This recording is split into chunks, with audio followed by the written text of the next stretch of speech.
Qué bueno, qué bueno. Vamos a dar gracias a Dios Sí, entonces y les invito a tener un momento de oración para que así pidamos la presencia de Dios entre nosotros, ¿sí?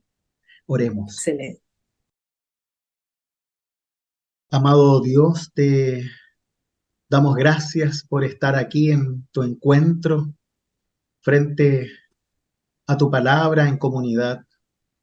Te pedimos que seas tú en la persona de Jesucristo, quien esté presente ahora entre nosotros, y que en la inspiración de tu Espíritu Santo podamos unirnos a tu palabra, podamos unirnos a tu amor y a tu salvación de tal manera que cada uno de nosotros se sienta seguro, confiado y en paz contigo. Te lo pedimos en nombre de tu Hijo Jesucristo, nuestro Señor. Amén. Amén.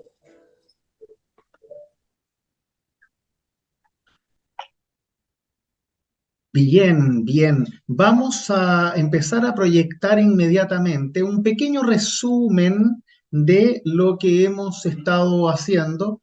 Ya están todos los videos subidos en el YouTube. Me demoré un poco por los viajes, pero ya está todo arriba en Internet por si alguien quiere repasar las reuniones anteriores.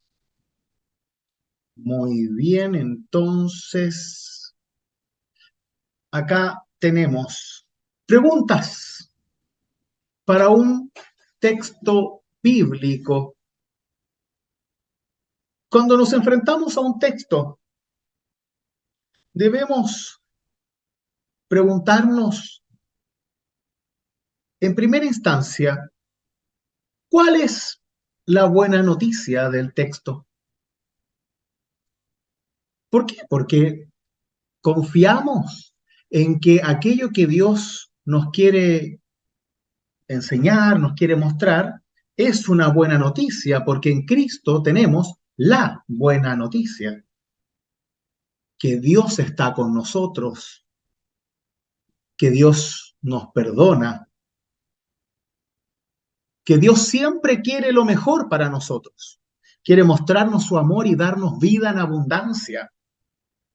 Entonces, debemos estar siempre dispuestos y predispuestos a encontrar la buena noticia del texto y no la mala, que es lo que muchas veces tendemos a realizar porque juzgamos algo con el texto bíblico que alguna otra persona realiza y por ende usamos el texto para juicio, para condena y no para salvación, como un condicional.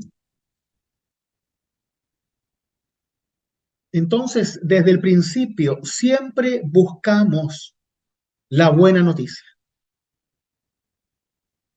para el que escucha, para el que habla, para el que recibe, para el que es exhortado, para el que recibe el milagro o para el que lo critica.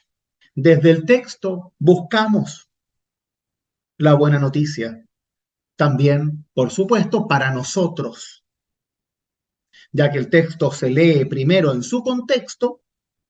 Entiendo lo que el texto significa para Jesús y de su época y las personas que disfrutan de su presencia y de su voz, y luego tratamos de entender qué significa para nosotros.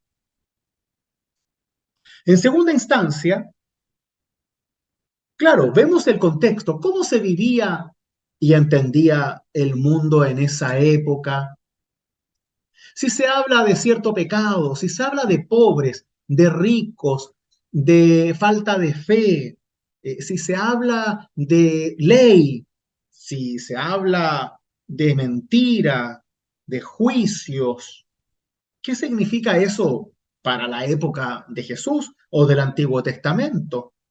Debemos entender las normas, tradiciones, vivencias, incluso la geografía, el sistema político.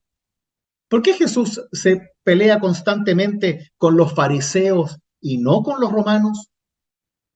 No con los sacerdotes directamente, siempre con los fariseos, salvo que los sacerdotes lo anden persiguiendo. ¿Qué implican las enfermedades? La lepra, ¿era una enfermedad normal? ¿Qué significaba un enfermo en esa época? Un paralítico, un ciego, un tullido. La alimentación. Si Jesús comparte pan y pescado a la multitud, ¿será por algo en especial? ¿Por qué no hace unos bistecs o otra cosa, no? Es porque es lo que se comía en ese entonces. Lo mismo con el vino. Si Jesús transforma el agua en vino, es porque el vino es importante. No lo hace jugo de uva, lo hace vino. Los idiomas y las palabras. Así tratamos de entender el contexto de la época en la cual el relato fue escrito. Y eso nos va a ayudar a entender el mensaje en su propio contexto, que es la primera lectura, antes de entenderlo y aplicarlo en nuestro contexto, que es la segunda lectura de un determinado texto. ¿Hacia quién está dirigido el relato? Nos preguntamos. ¿Quién es realmente el destinatario de las palabras de Jesús? Muchas veces Jesús se da vuelta y en vez de responderle a la persona que le hizo la pregunta, le responde de espaldas hablándole a la gente. Lo hace varias veces. Eso no es casual, porque quiere hacer una predicación de su respuesta y no solamente decirle al otro si está en lo correcto o no. Pero además, si es que leemos el buen samaritano, entendemos que ese relato está destinado a los fariseos que lo están escuchando, que odian a los samaritanos. Entonces, para poder comprender ese relato del buen samaritano, no sirve solamente pensar que tenemos que ser buenos con los demás, como si ese fuera el único mensaje, sino que también viene el no juicio, el perdón, el no creerse superior a los demás, porque la persona a quien le pregunta si es su prójimo o no, le dice que el samaritano es el prójimo y con eso lo obliga a aceptar que el samaritano también es un ser humano, también es un hijo de Dios, algo que no hacían. Por otra parte, debemos entender qué personajes interactúan en el relato. No es lo mismo si hay un pobre, una viuda, un huérfano, a un sacerdote. Según los personajes que están interactuando especialmente con Jesús y en otros relatos, también podemos comprender sus necesidades, sus desesperanzas, también sus juicios, como todos los tenemos. Por otro lado, es muy importante qué dice y qué no dice Jesús. Muchas veces ponemos en boca de Jesús cosas que Jesús no dijo. Acá la otra vez en diaconía, varios repetían que Jesús había dicho, ayúdate que yo te ayudaré. Dicho popular. Pero Jesús jamás dijo eso. Y cosas por el estilo. Pero además, muchas veces se toman elementos que Jesús no ha referido como si fueran de él para realizar juicios o normas que muchas veces no tienen que ver con lo que Jesús predica. Por eso, si Jesús no menciona un tema en particular, puede significar que ese tema no es para salvación y puede ser discutido desde el amor, pero no desde leyes eclesiásticas excluyentes ni castigadoras. Es lo que llamamos un tema adiáfora, que no es para salvación. Por ejemplo, la ropa. No es relevante cómo tú te vistes, entre otras cosas. La comida no es relevante para tu salvación lo que comes y dejas de comer. Quizás hay cosas que te hacen bien y que te hacen mal, pero no tiene nada que ver con tu salvación.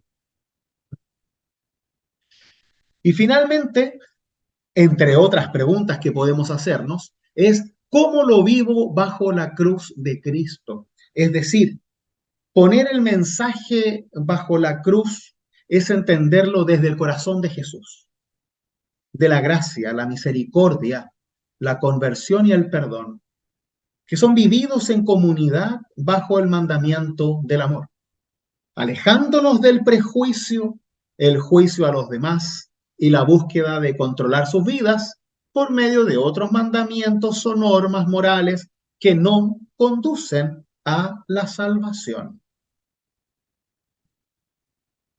Así podemos comprender qué es lo que es el significado de la cruz, especialmente cuando vemos un texto que nos requiere un esfuerzo mayor. Por ejemplo, la parábola del Padre Misericordioso, o mal llamada hijo pródigo. Muchas personas les cuesta mucho entender ese relato del Padre Misericordioso. ¿Por qué? Porque perdona al hijo que hace todo mal y no premia al hijo que hace todo bien, al menos desde la visión del hijo bueno, entre comillas. Y me ha tocado muchas veces conversar ese texto con varias personas y es muy visible cómo aquellas personas que han hecho siempre lo correcto o que han tratado de ser las correctas, se sienten violentadas por este relato, porque están tan cerca del hijo que se quedó a hacer lo que había que hacer y tan lejos del que se fue y se gastó todo, lo cual siempre han juzgado además. Todos tenemos algún hermano, algún tío, algún desordenado, que es el que todos juzgan, ¿no? Que no pueden entender el amor de Dios de ese sentido. ¿Por qué? Porque antes de perdonar al hijo, antes de hacerle la fiesta al hijo que estaba muerto y ahora vuelve a la vida, debería quizás haberle hecho una corona, un anillo, un premio, una fiesta al hijo que sí cumplía todo lo que había que hacer. El tema es la fiesta. ¿Por qué se premia el pecado? Pero en realidad es un error esa comprensión, porque lo que se premia es el arrepentimiento. Y la vida misma, porque el padre se alegra de que el hijo está vivo, porque de seguramente pensó que no lo iba a ver nunca más en su vida. Y esa alegría de un padre que recibe a un hijo, de una madre que recibe a un hijo que estaba muerto, es la alegría que Dios comparte con nosotros cada vez que nos arrepentimos, cada vez que volvemos, para que así cada uno y cada una tenga siempre la certeza de que podemos volver a Dios. El problema es qué hacemos cuando estamos del otro lado, del lado del perfecto, entre comillas, y queremos que nos hagan una fiesta por cumplir nuestro deber, cuando en realidad estamos cumpliendo nuestro deber solamente. No necesitamos una fiesta, ¿o sí? Algunos sí, pues, Berta. Algunos sí. Eso es como los hombres en el matrimonio que dicen, mira, pero te lavé los platos, mira, pero recogí la mesa, mira, pero acomodé la ropa. Y algunas veces la mujer lo hace siempre. No se escucha bien el comentario feminista sin sentido que acabas de decir. Lo voy a borrar en la edición. Pero claro, así es, precisamente así es. Muchas veces hacemos cosas, de hecho yo también lo hago, ¿no? Cuando hago esas cosas que yo sé que Silvia, mi esposa, le gusta que haga, y ella llega, pasa media hora, y si no me dice nada, yo le digo, oye, ¿viste que hice la cama? ¿Te gustó cómo quedó? Y por supuesto que ella me mira con la cara de, ¿por qué no maduras? Y me dice, Sí, qué bueno, gracias. Yo la hice toda la semana. Ok, se acabó el tema, mejor nos vamos. Claro, solo cumplimos con el deber, sí, sí, sí. Eh, Algunos necesitan, ¿no? Del reconocimiento, otros no tanto. De ahí tenemos una famosa parábola, por ejemplo, la de los que van a trabajar a la viña y que los van llamando durante el día y al final del día a todos les pagan lo mismo. Entonces los que trabajaron desde temprano le reclaman al dueño de por qué le paga lo mismo al que trabajó solo una hora, porque llegó tarde a trabajar, lo llamaron tarde. Y la respuesta de este señor dueño, que es como el padre, dice, ¿por qué te enojas que yo sea bueno? ¿Por qué te molesta que yo sea bueno? Si a ti te estoy pagando lo que corresponde, en cambio, al otro yo acordé el mismo dinero que acordé contigo. Si yo quiero pagarle lo mismo, es problema mío, ¿no? Y ahí se nos habla de la gracia. Por ejemplo, de una vida en la iglesia. A veces pasa mucho que hay personas que están toda la vida en la iglesia, participan, están presentes y de pronto llega una que llegó recién y que empieza como a tener espacios, termina, no sé, siendo presidenta de la iglesia como la Renate, y los otros dicen, oye, pero yo llevo toda la vida y yo no soy presidente, ¿no? ¿Por qué? ¿Qué es lo que pasa? Y se sienten como engañados, cuando en realidad no todos tienen los dones para ser presidente o para ser pastor o para ser lector o lo que sea. Cada uno va encontrando su espacio dentro de la comunidad para poder servir en lo que hace mejor. Y así vivimos de buena manera en comunidad. Y cuando alguien cree que sus dones no están siendo bien utilizados, entonces tiene que decirlo y se busca un espacio para poder servir. Por supuesto, esa es la idea. ¿Mm?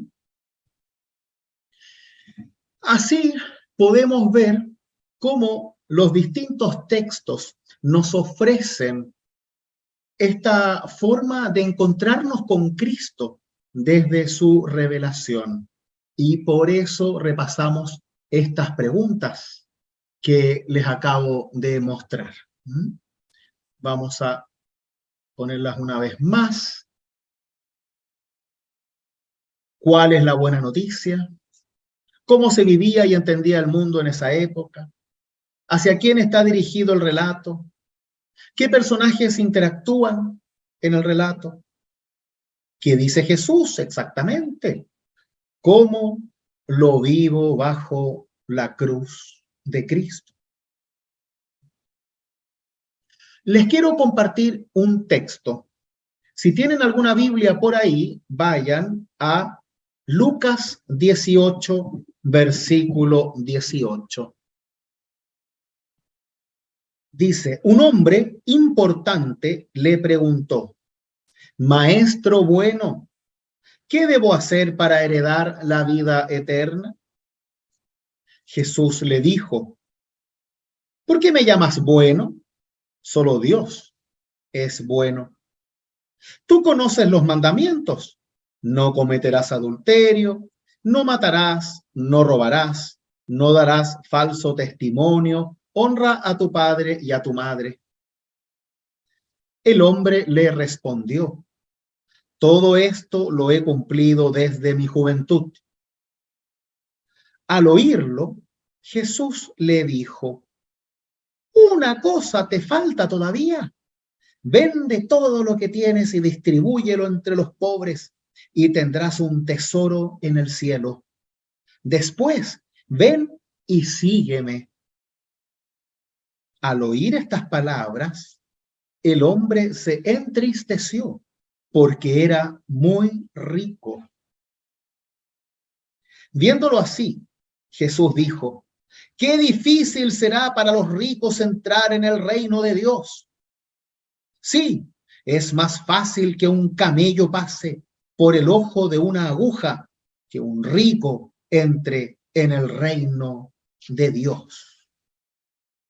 Los que escuchaban dijeron, pero entonces, ¿quién podrá salvarse? Jesús respondió: lo que es imposible para los hombres es posible para Dios. Y Pedro le dijo: nosotros hemos dejado todo lo que teníamos y te hemos seguido.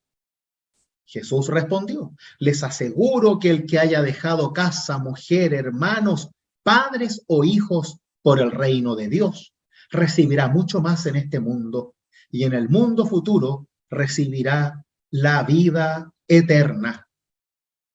Hasta aquí la lectura. Esta es palabra de Dios. Amén. Hagamos el intento con este relato. ¿Cuál es la buena noticia a primera instancia de este relato? ¿Y hacia quién está dirigida?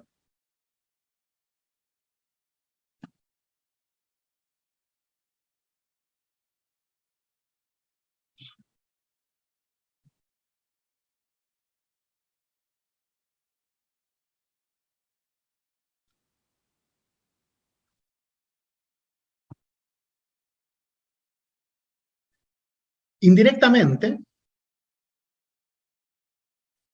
hay una buena noticia para los pobres, porque el rico que parte con la certeza de que ya está salvado, se va a su casa entristecido porque Jesús le muestra que su verdadero Dios es el dinero y no Cristo como hijo de Dios. Otra buena noticia es que el reino, que la vida eterna no se hereda, no es por apellido, ni por dónde tú naces, ni por tu color de piel. Nada de esto se hereda, se cree por fe y se recibe por gracia. Y eso sí que es una buena noticia, porque en aquel entonces el rico tenía más bendición de Dios que el pobre, y por eso era rico. Y el que era hijo de Abraham automáticamente ya tenía un pie en la vida de Dios, mientras que los gentiles, los no judíos, los no herederos, no tenían nada. Buenas noticias, antidiscriminación, ¿lo ven? Para que no se utilice la fe para separar a las personas ni para condenar.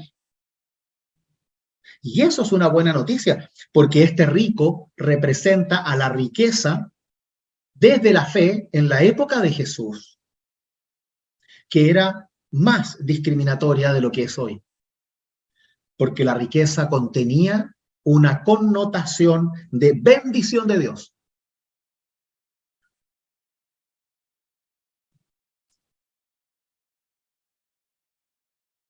Así llegamos a la segunda pregunta de cómo se vivía y entendía el mundo en esa época.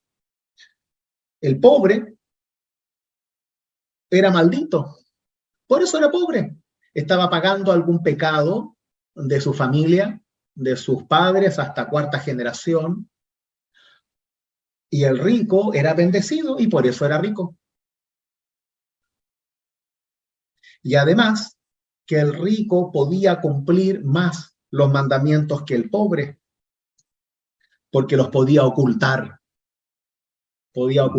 mejor que el pobre. Incluso los ricos lograban ocultar a sus enfermos, para que así nadie supiera que tenían un hijo loco, o cuando les nacía a un hijo o una hija con algún problema, normalmente lo ocultaban durante toda la vida, para que el resto no supiera que también tenían pecados heredados y castigos de Dios, que es cómo se interpretaban las enfermedades.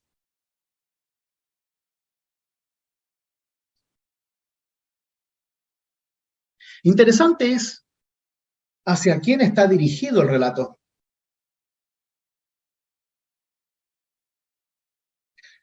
¿Hacia quién creen ustedes que Jesús está dirigiendo todo este relato? A los discípulos, sí, Berta, sí. A los discípulos. Jesús usa a este rico para que los discípulos entiendan que no es el camino.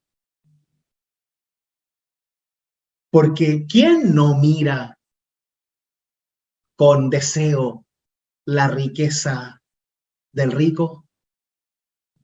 De alguna manera u otra, siempre queremos algo, ¿no? El auto, la casa, la piscina, los viajes, algo, la ropa, lo que sea. Siempre hay algo que uno dice, uy, pucha, qué rico sería tener eso, ¿no? Claro, esa falsa envidia sana, así mismo. Sí. Bueno, es la diferencia entre la envidia y la codicia, porque la envidia todavía se queda en la distancia. La codicia es cuando yo hago algo para obtener, por buenas o por malas, lo que el otro tiene. Así que, claro, tal como nos dice Berta, los discípulos tienen que entender que el camino de la riqueza no es el camino de Dios. ¿Por qué? Porque es un camino engañoso. Y es muy difícil no creer que la riqueza sea tu Dios. Porque la riqueza te da seguridad, la riqueza suple tus necesidades y la riqueza te da permiso para juzgar a los demás.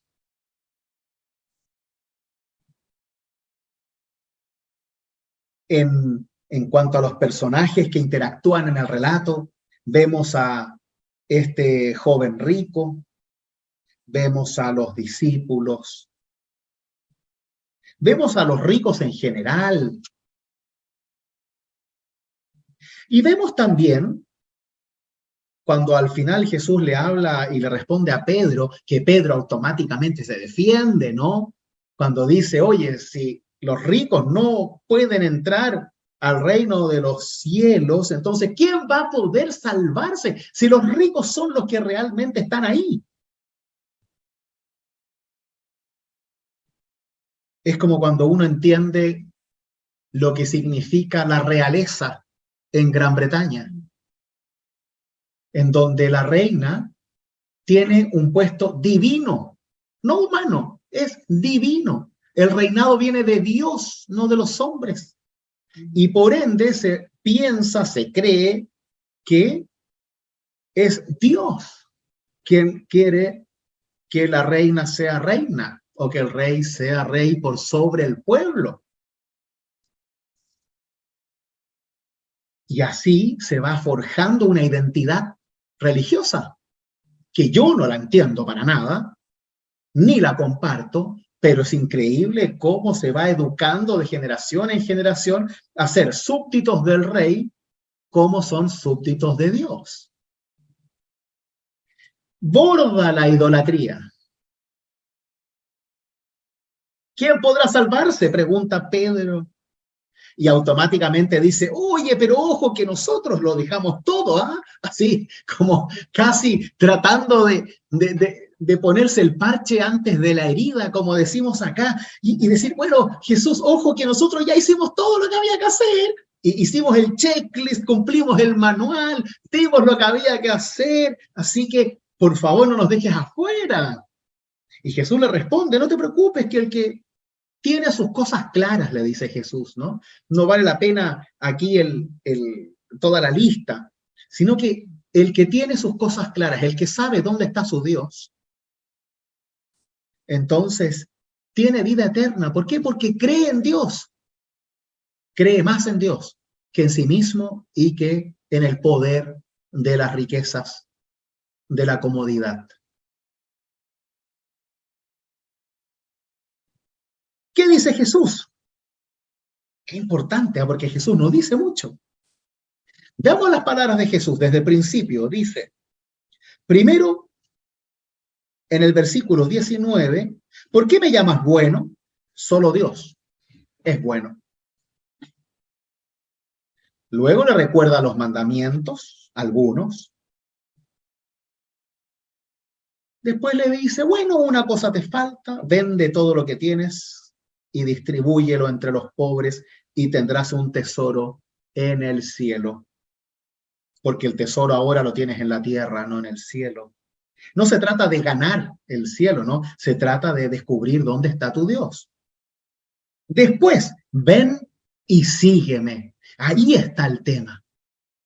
Para seguir a Jesús, debe despojarse de aquello que le da seguridad, que es su dinero, y debe encontrar el proceso de fe para tener seguridad en Cristo y no en el poder del dinero, de las influencias, de la política, etc. Ven y sígueme. Después de deshacerte de tu Dios, ven y sigue al verdadero Dios. Luego dice, qué difícil es para los ricos. No hace una condena, no dice que se van al infierno, dice que es difícil. Incluso hace una comparación simbólica entre el ojo de la aguja y el camello. Antiguamente usaban los pelos de camello también para tejer. Entonces está esta imagen como nosotros lo podemos pensar en un dibujo animado, ¿no? En donde se toma el pelo de un camello y se pasa por la aguja y el camello pasa entero después, ¿no? Porque las puertas eran muy pequeñas y cuando llegaban a la calle, llegaban los mercaderes, entonces venían con los camellos muy cargados. Entonces las puertas eran como una puerta, pues no pasaba el camello por ser fácilmente por esa puerta. Entonces por eso hace la comparación del camello, de pasar, ¿cómo se llama? Es difícil porque pasar un camello por el ojo de la boca, porque la puerta era muy Claro, pequeña. igual que tenían que sacar un poco, aliviar el camello para poder pasar, porque era difícil. Por eso qué interesante. La comparación. Qué interesante. Sí, no lo había escuchado nunca eso. Bueno, pues las ciudades todas eran amuralladas. Y las puertas claro, eran pequeñas también. Claro que sí. Sí. Sí, bueno, los mercaderes llenaban los camellos y después costaba mucho que entren por las puertas. Sí, tienes toda la razón. Mira qué interesante. Pero habla del reino. Sí, perdón. Perdón, ¿pueden repetir eso? Porque es que no se oye muy bien. Perdón, sí. Berta nos cuenta que en la antigüedad, cuando llegaban los camellos a las ciudades desde el mercado, ¿no? Los mercaderes traían distintas especies y llenaban los camellos de tal forma que no entraban por las puertas de la ciudad, de ciudades amuralladas, con puertas que no eran precisamente muy grandes, porque había que protegerse de las invasiones. Entonces, Berta explica que acá hay también una analogía de Jesús hacia el camello que no puede entrar a la ciudad y que debe primero sacar un poco lo que tiene sobre sus espaldas para poder entrar. Entonces, en ese sentido, en esta analogía, nosotros también tenemos que sacarnos cosas para poder entrar al reino de Dios. Que me parece muy interesante esa explicación que nos da Berta. ¿Se entiende?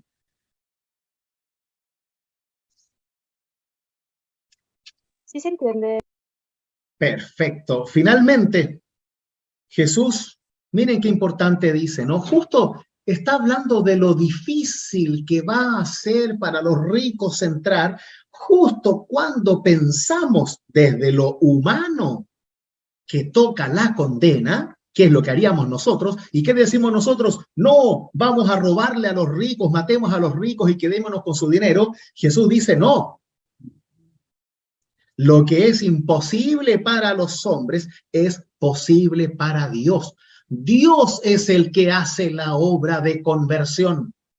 Y si ese rico no está preparado, no significa que debamos abandonarlo, quemarlo o enjuiciarlo. Debemos misionarlo para que Dios obre cuando llegue el momento. Jesús no lo condena, solo advierte lo difícil que es que la persona que tiene puesta su seguridad en la riqueza pueda encontrarse con Dios.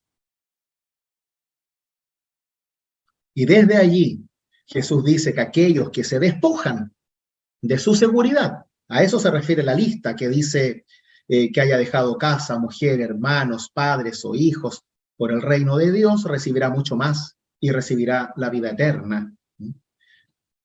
No se refiere a una competencia de que el que más deja, más entra, sino el que tiene sus cosas claras desde la fe. Y el que cree realmente y el que no permite que nadie le impida tener fe. A eso se refiere dejar casa, mujer, hermanos.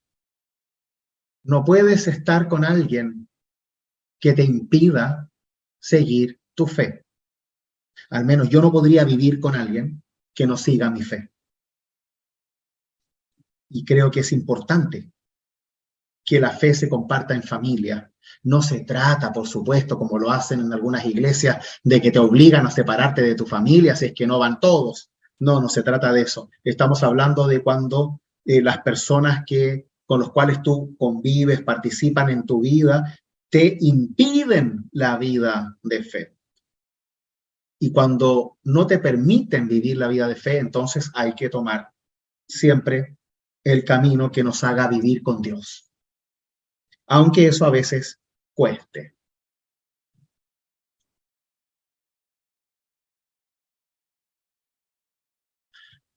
Un pequeño ejemplo de cómo podemos interpretar un texto bíblico. Ahora, lo importante es cómo lo ponemos bajo la cruz, porque ya Jesús en este relato lo hace un poco más sencillo, porque no hace el juicio hacia el rico. Pero cuando lo ponemos bajo la cruz debemos entender aquellas palabras de Jesús hacia el bandido en la cruz, que le dice, hoy estarás conmigo en el reino, o en el paraíso le dice. Jesús también le dice eso a todo el que cree, al bandido en la cruz, al rico que se convierte, al pecador que se arrepiente. Y eso es leerlo bajo la cruz, porque de otro modo vamos a tomar siempre el camino de la condena. Y el ejemplo está precisamente en la cruz, porque hay dos bandidos en la crucifixión, y es uno el que le pide a Jesús que se acuerde de él cuando venga en su reino. Y ahí Jesús le responde, hoy estarás conmigo en el paraíso. ¿Y qué pasa con el otro? Lo primero que viene a nuestra mente es decir, como no confesó a Cristo, entonces se muere en el infierno y en la soledad. Pero no lo sabemos, porque Jesús no lo condena, no le dice a uno, hoy estarás conmigo, y luego mira al otro y le dice, tú no. No lo hace. Nosotros hacemos eso. Nosotros cuando somos niños elegimos con quién jugar y estamos en el círculo y decimos ya, vamos a jugar la pinta, tú, no. Jesús no hace eso. No hace acepción de personas. Y cuando Jesús calla, queda en la misericordia de Dios. Cuando Jesús sana a los 10 leprosos y solo uno vuelve, se molesta y dice, ¿dónde están los otros 9? ¿Acaso no tenían que agradecer? Le da la bendición al que regresa, pero no maldice a los que no regresan. Solo se apena porque encuentra a Jesús que les faltó gratitud, como a muchas personas que nos topamos en la vida y que les damos nuestro tiempo, nuestros dones, nuestro dinero, y no son agradecidos. Hacia ellos no hay condena, o al menos no podemos nosotros tomar el camino de la condena, porque no es el camino de Cristo. Es nuestro camino a veces cuando somos tomados por la ira, por el rencor.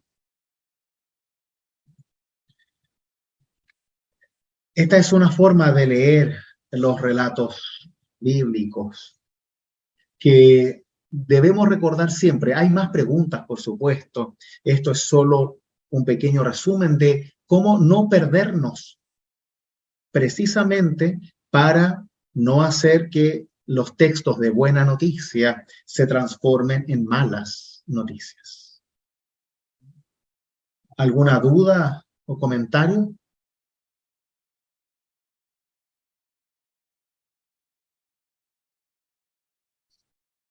Bien, entonces los quiero invitar a leer rápidamente un texto de Lutero. ¿Sí? Recordemos que Cristo y la gracia, el amor de Dios son el mensaje central de la Biblia. El amor es el comienzo y el final de la lectura de la Biblia porque Cristo es ese amor y solo Cristo nos muestra al Padre. El ser humano ha sido creado a imagen y semejanza de Dios y vivimos todos en ese amor que es Cristo. De aquí que las palabras más importantes de Pablo están en la doctrina de la justificación por la fe. Fe en Cristo resucitado por amor a nosotros. Es el hecho de que somos reconocidos como justos al ser pecadores por medio de la cruz de Cristo. Hay que partir siempre desde una lectura global de la Biblia, desde el amor de Cristo hacia el amor entre los hombres, hacia los seres humanos. La pregunta no es qué hay que hacer, sino cómo está viniendo Cristo a ti, cómo viene Cristo a mí, cómo me doy cuenta si Cristo está conmigo. Para Lutero lo único importante para la fe es definir en qué Dios creo y cómo llega Él a mí por Cristo. Todo eso va previo a las obras. Por eso creemos que toda la palabra de la Biblia debe ser siempre llevarte a Cristo y conducirte a Él. Y por Él al conocimiento de Dios y no a leyes. Por eso nos debemos preguntar sobre la buena noticia, ¿no? ¿Qué buena noticia Cristo nos da en cada relato y cómo Cristo ingresa a nuestra vida con su palabra? Así llegamos a un relato muy hermoso, para mí uno de los más importantes, si no, en mi opinión personal, el más importante escrito de Lutero y que no se conoce mucho. Se llama Lo que se debe buscar en los evangelios y lo escribe en 1521, justo en el año en donde termina siendo excomulgado. Aquí Jesús explica lo que significa evangelio de verdad por sobre la literatura misma. Dice, es costumbre muy arraigada decir que hay 4 evangelios y que no se sepa lo que dicen San Pablo y San Pedro en sus cartas y que su doctrina se considere un mero apéndice a la enseñanza de los evangelios. Peor aún, los evangelios y cartas se tienen por códigos en los cuales se debe aprender qué hemos de hacer, presentándonos las obras de Cristo solo a modo de ejemplo y modelo. Cuando estos dos conceptos erróneos quedan arraigados en el corazón, no hay evangelio ni carta que pueda leerse con provecho y de manera cristiana, sino que seguimos siendo meros paganos como antes. Claro, dice Lutero que muchas veces solo nos enfocamos en la obra de Cristo para seguir su ejemplo y modelo y nos preguntamos qué haría Cristo en este caso, solo en la obra, pero se nos olvida que Cristo primero es algo más que solo un modelo a seguir. Ya va a llegar más allá de eso. Existe un solo evangelio. Si bien ha sido descrito por muchos apóstoles. Cada una de las epístolas de Pablo y Pedro, además de los hechos de los apóstoles de Lucas, es un evangelio, aunque no relaten todas las obras y palabras de Cristo. Ni siquiera entre los 4 evangelios grandes hay uno que incluye todas las palabras y hechos de Cristo. Esto tampoco es necesario. Evangelio es un discurso o un relato acerca de Cristo. Lo mismo sucede también entre los hombres. Cuando uno escribe un libro sobre un rey o un príncipe, sobre lo que a su tiempo hizo, dijo o sufrió, puede hacerlo de varias maneras. Uno lo describirá extensamente, otro en breves palabras. El Evangelio es palabra acerca de Cristo, que anuncia que es Hijo de Dios y se hizo hombre por nosotros. Murió y resucitó, y fue puesto como Señor sobre todas las cosas, lo cual es toda la suma del Evangelio. Así como no hay más que un solo Cristo, así tampoco no hay ni puede haber más que un solo Evangelio. Porque el Evangelio para Lutero es palabra acerca de Cristo, lo que nos muestra a Cristo. Aún los profetas anunciaron el Evangelio y hablaron de Cristo, de modo que su enseñanza, cuando hablan de Cristo, no es otra cosa que el Evangelio verdadero, genuino y auténtico, como si lo hubiesen descrito Lucas o Mateo. Por ejemplo, el famoso canto del Cordero de Isaías 53.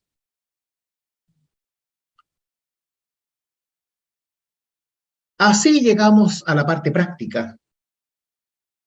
No debes hacer de Cristo un Moisés, pensando que no hace otra cosa que impartir enseñanza y mandamientos, cosa que hacen los demás santos, como si el Evangelio fuese código de doctrina y de leyes. Has de concebir a Cristo, su palabra, su obra y su padecimiento de 2 maneras. Primero, como modelo puesto ante tu vista, al cual debes imitar haciendo lo mismo, como dice San Pedro. Cristo padeció por nosotros, con lo cual nos ha dejado un ejemplo. De manera pues que cuando ves que él ora, ayuna, ayuda a la gente, si le demuestra amor, también tú harás lo mismo en cuanto a ti y a tu prójimo. Pero esto es lo menos importante en el Evangelio, por lo cual aún no se le puede llamar Evangelio. Pues con esto, Cristo no te sirve más que cualquier otro santo. Su vida queda recluida en él mismo y no te trae ningún beneficio. De este modo no se producen cristianos, sino solamente hipócritas. Porque Lutero no quiere que estemos solo siguiendo obras, copiando obras, sino quiere algo más, algo mucho más importante que solo hacer. Dice, lo principal y fundamental en el Evangelio, antes de tomar a Cristo por modelo, es recibirlo, reconociéndolo como un don y obsequio que te ha sido dado por Dios y que te pertenece.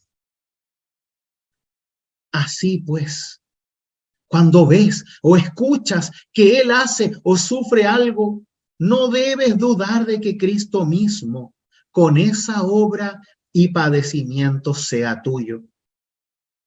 Y que puedes confiar en esto, no menos como si tú lo hubieras hecho, incluso como si tú fueras el mismo Cristo. Lutero busca una vida de fe donde podamos realmente sentir la presencia de Dios.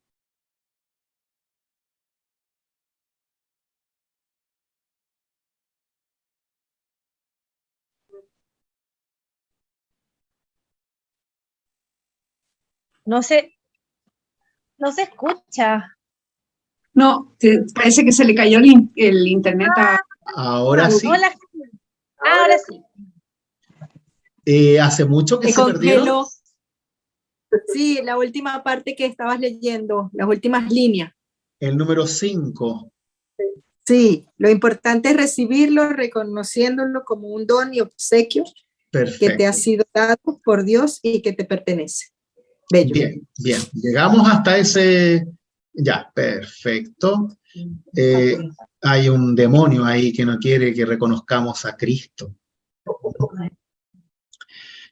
Voy a seguir.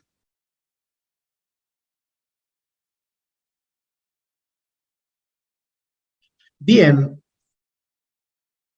Entonces, para Lutero, cuando ves o escuchas que Cristo hace o sufre algo, no debes dudar de que Cristo mismo, con esa obra o padecimiento, sea tuyo, y que puedes confiar en esto no menos como si tú mismo lo hubieras hecho, incluso como si tú fueras el mismo Cristo. Lo que quiere Lutero es que estemos unidos de tal manera a Cristo Jesús, que su padecimiento sea nuestro padecimiento, su dolor sea nuestro dolor, de tal forma que su resurrección también sea nuestra resurrección, que su esperanza sea nuestra esperanza y que su comunicación, conexión con Dios también sea la nuestra. Por eso dice que debemos recibir primero a Cristo como un don, como un regalo. Los dones que uno tiene, por ejemplo, cuando hacemos algo bien, es algo que simplemente, usualmente lo tenemos. El que sabe leer mejor, el que corre más rápido, etc. Lutero dice que Jesús primero es un don antes que simplemente un código a seguir, que no es Moisés. Nosotros no creemos en Moisés. Creemos en lo que Moisés hizo y en las leyes y en los mandatos que compartió con su pueblo para mantenerlo unido. Pero Cristo no es Moisés, Jesús no es un profeta, es el Hijo de Dios. Y por ende, primero se nos ofrece como Hijo de Dios, para luego nosotros seguir sus pasos. Pero no podemos seguir sus pasos verdaderamente sin antes reconocer y creer, recibirlo y vivirlo como hijo de Dios, como un don. Porque de otra forma haremos de Jesús solo un profeta, solo un maestro, solo alguien que dice cosas lindas y nada más. No como el verdadero hijo de Dios. Y eso es lo que Lutero quiere prevenir. Porque tú puedes seguir a cualquier santo porque es bueno. Entonces nosotros podemos tomar la vida y obra de San Alberto Hurtado y ver todo lo bueno que hizo y seguirlo a él. Y podemos hacerlo, porque era una persona buena y digna de seguir, pero no es Cristo. ¿En qué se diferencia Cristo del Padre Hurtado? En que Cristo es el Hijo de Dios. Y como Hijo de Dios, primero lo recibimos como un regalo por gracia, que es muestra del amor eterno de Dios. Y después vemos cómo seguimos su ejemplo. Si no, queda en el mismo nivel que Alberto Hurtado, que Khalil Gibran, que Moisés, que Mahoma o cualquier otro sabio profeta de la historia. Si es que no recibimos a Cristo como el verdadero Hijo de Dios, entonces no va a ser más que un simple profeta, maestro para nosotros.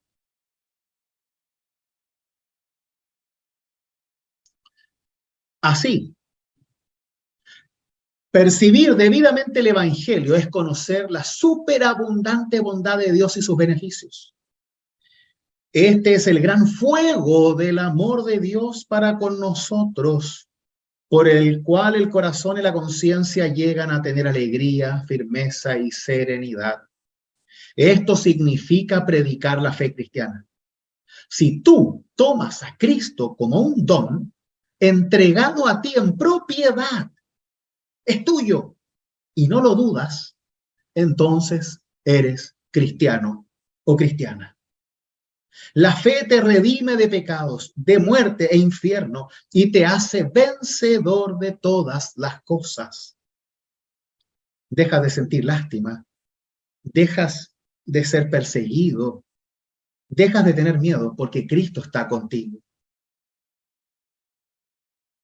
Y así continúa.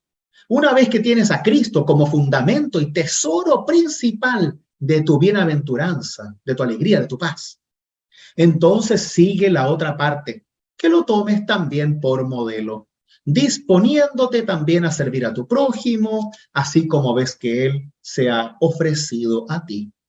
Entonces la fe y el amor toman impulso, se cumple el mandamiento de Dios y el hombre se vuelve alegre e intrépido para hacer y sufrir todo. Cristo como don alimenta tu fe y te hace cristiano. Cristo como modelo activa tus obras, pero estas no te hacen cristiano, sino que proceden de ti después de que ya has llegado a ser cristiano. Así como existe una gran diferencia entre el don y el modelo, así también se distinguen la fe y las obras. La fe no tiene nada propio, solo la obra y la vida de Cristo. Las obras tienen algo tuyo propio, pero no deben pertenecerte a ti, sino a tu prójimo.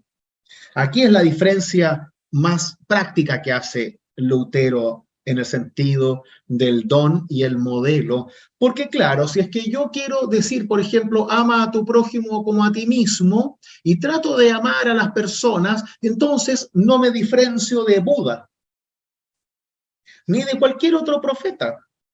En el Antiguo Testamento también se ama o se busca amar al prójimo. En las otras religiones también, en el hinduismo también trata de amar al prójimo. ¿En qué nos diferenciamos los cristianos que creemos en el Padre, el Hijo y el Espíritu Santo? ¿En qué nos diferenciamos los cristianos? Si es que no se trata de cumplir normas, sino de recibir a Cristo Jesús y su salvación. Por eso Lutero dice que las obras no te hacen cristiano, porque las obras las hace cualquiera. El tema es tu fe, el tener el don de la fe en tu corazón, dado por gracia, no por méritos ni por merecimiento, por gracia de Dios. Ese don es el que te hace cristiano y por ese don tú obras luego, tú trabajas, tú buscas amar, pero lo haces porque sientes el amor de Dios primero, no porque ese amor nazca de ti. Por eso Lutero explica que no te pertenecen a ti las obras, sino a tu prójimo. Porque Dios no necesita tus obras, las necesita tu prójimo. Y yo las hago como una respuesta al amor de Dios, no para ganarme a Dios. Y mis obras hacia el prójimo no me hacen cristiano, solo son reflejo de mi fe cristiana. Entonces ahí hay una diferencia que muchas veces se nos olvida, porque las obras las hace cualquiera, pero el tener a Cristo en el corazón es verdaderamente aquello que te hace realmente cristiano y cristiana.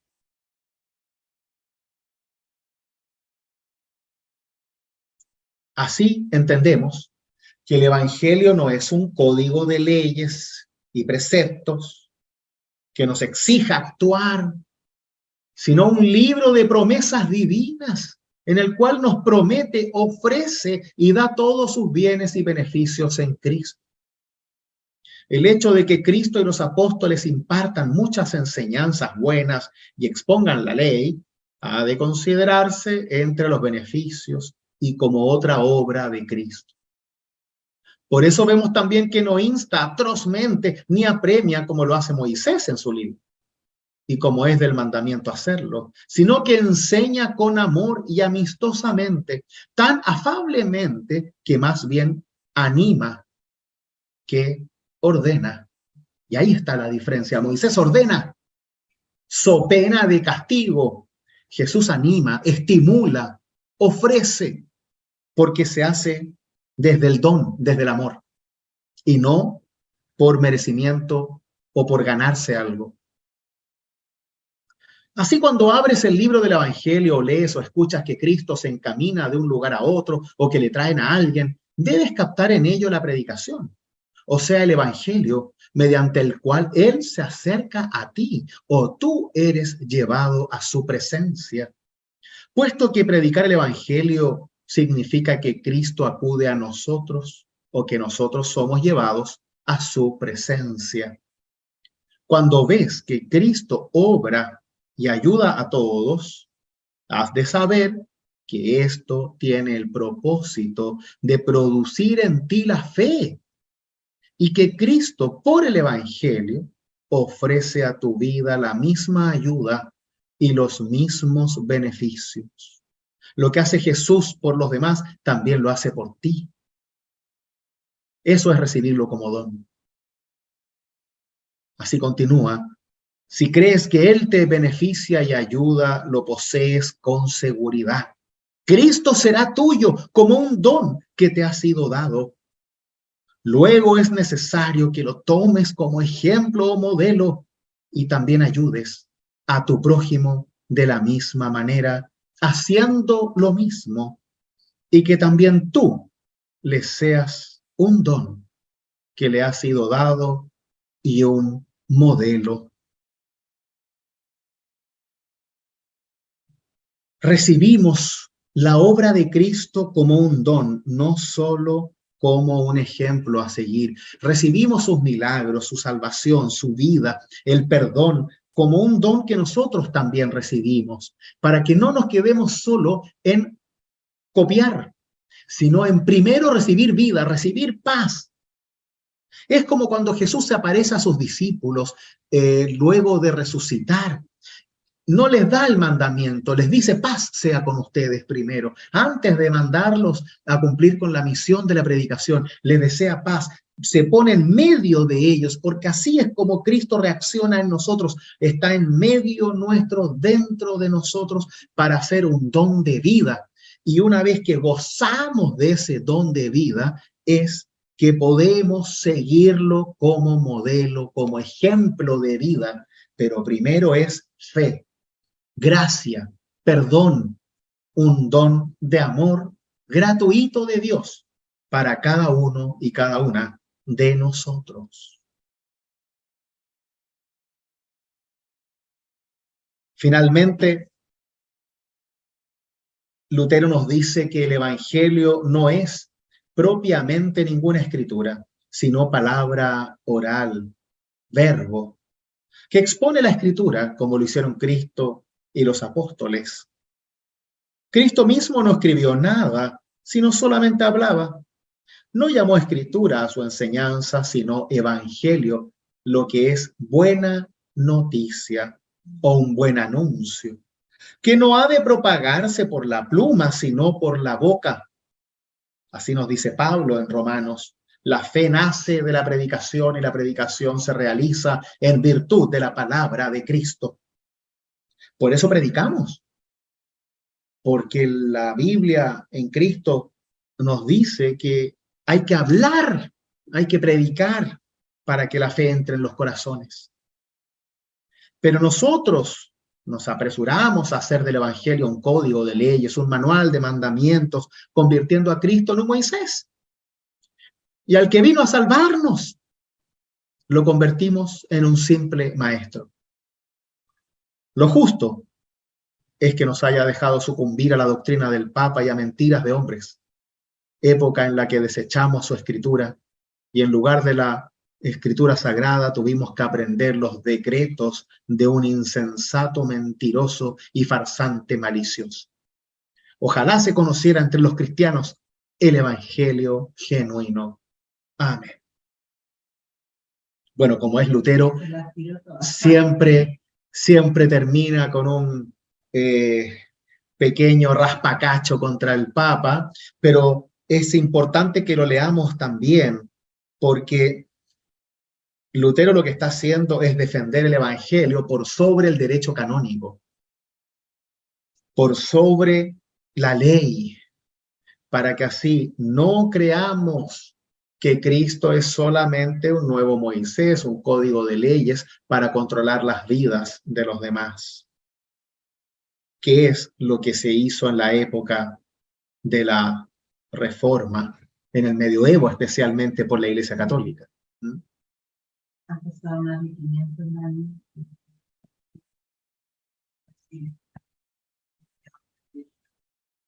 Así es, eso sigue sucediendo.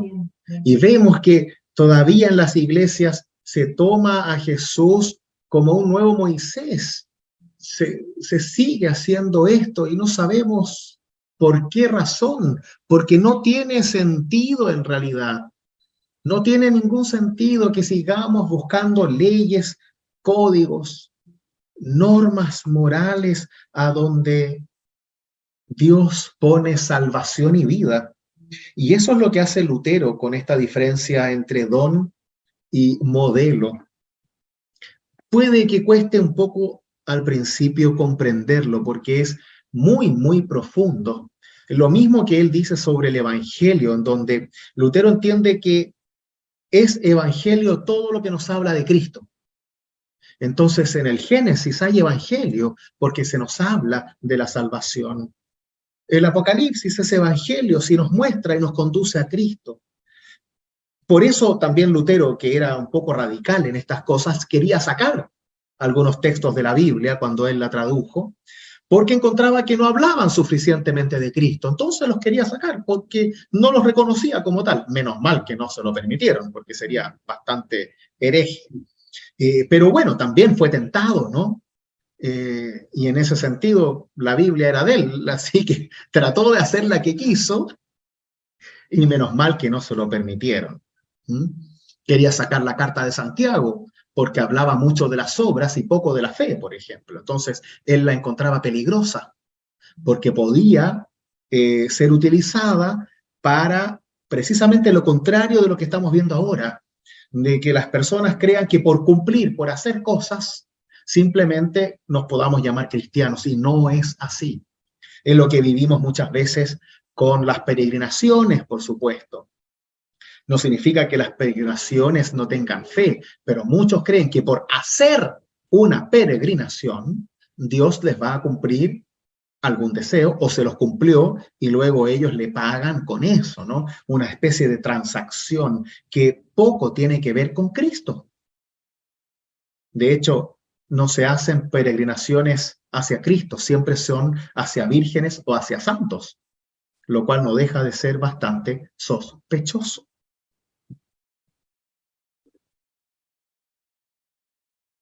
Se entiende esta idea de Lutero de don y modelo. Es primordial que lo comprendamos. Les puedo mandar el texto completo, este es solamente un extracto. El texto es muy cortito, son 3 páginas, se lee muy fácil. Por supuesto que a veces la forma de escribir de hace 500 años atrás no son las mismas palabras, pero con un poco de esfuerzo se entiende perfectamente. Pero a mí la verdad es que ese texto me cambió totalmente la forma de ver y entender el Evangelio como tal, porque nos saca de este código de leyes que uno siempre necesita para ordenarse, ¿no? Uno siempre quiere pan, pan, vino, vino, quiere que las cosas sean negras o blancas y los grises como que molestan a veces y queremos las cosas claras. Y ante esto Lutero dice, no, no, no, no, Moisés hizo las cosas claras y terminó muriendo mucha gente. Los fariseos querían las cosas claras y discriminaron a muchísima gente. Jesús no hace eso. ¿Por qué? Porque no somos llamados a ese tipo de obra merecedora, sino al don, a recibir a Cristo como Salvador, como Hijo de Dios. Y una vez que lo abrazamos, empezamos a seguir sus pasos. Pero primero creemos y luego seguimos para Lutero. Irónicamente, aquí hay un choque entre las tradiciones luteranas porque Dietrich Bonhoeffer, el otro gran teólogo luterano dentro de los muchos que hay, pero más pastoral, dice lo contrario.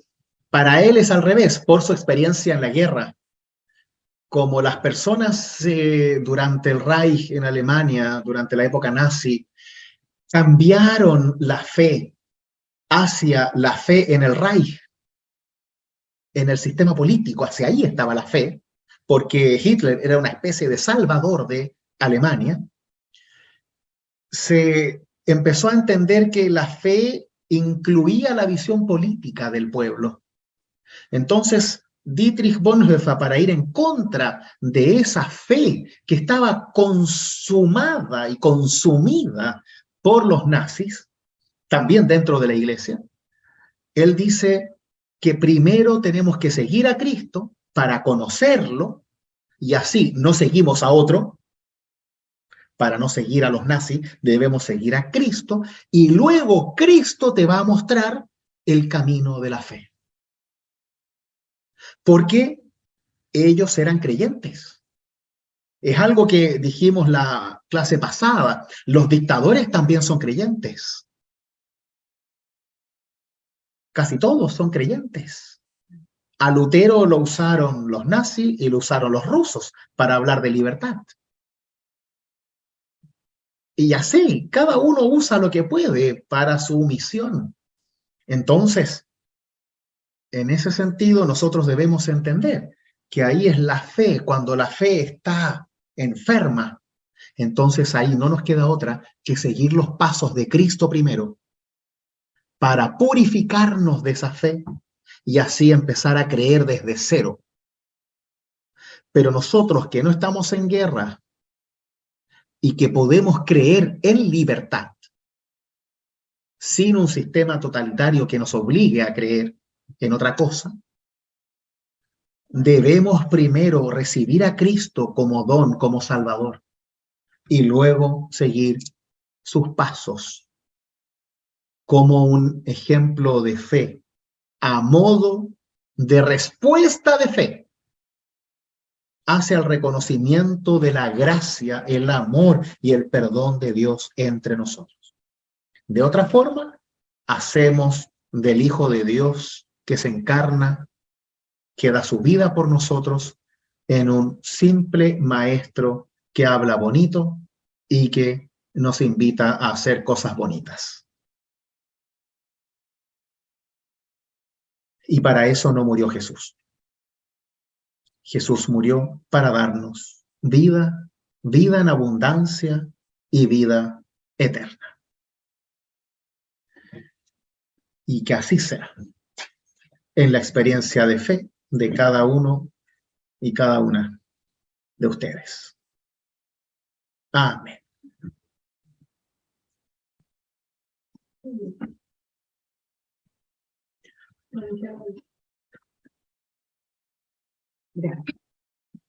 ¿Alguna duda o pregunta? Desde ese tiempo el Evangelio era buenas noticias, buenas nuevas.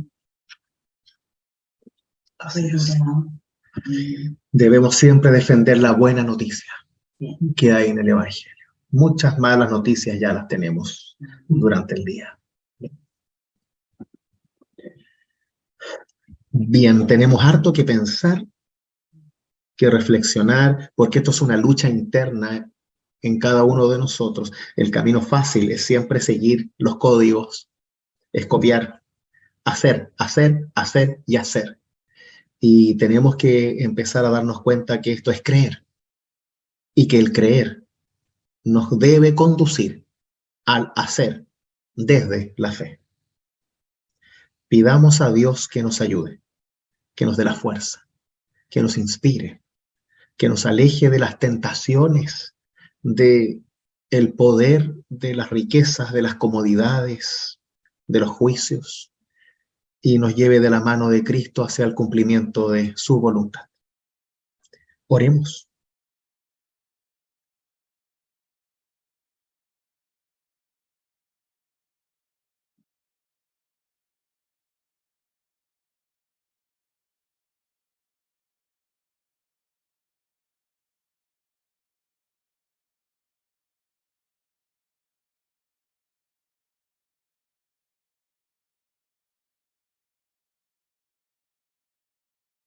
Amado Dios, te agradecemos por tu palabra viva, por tu verbo encarnado, por tu Hijo Jesús, que viene a morir por amor y para destruir el poder del pecado y abrirnos las puertas del cielo hacia todos los que en Él creen.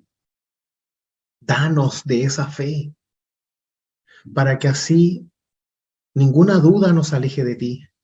Danos de esa fe para vivir seguros en ti, en la vida y en la muerte, en la riqueza y en la pobreza, en la victoria y en el fracaso.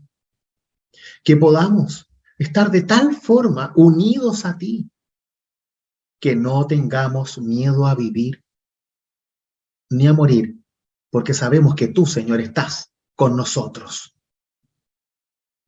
Quédate ahora en nuestras vidas, aléjanos de todo mal y que seas tú quien guíe nuestros pasos y la obra de nuestras manos, siempre desde la fe y el amor que sentimos de ti. Todo esto, buen Dios, y también aquello que queda en el silencio de nuestros corazones, lo dejamos caer en tus manos con las palabras que tu Hijo nos enseñó. Padre nuestro que estás en los cielos, santificado sea tu nombre. Venga a nosotros tu reino. Hágase tu voluntad, así en la tierra como en el cielo.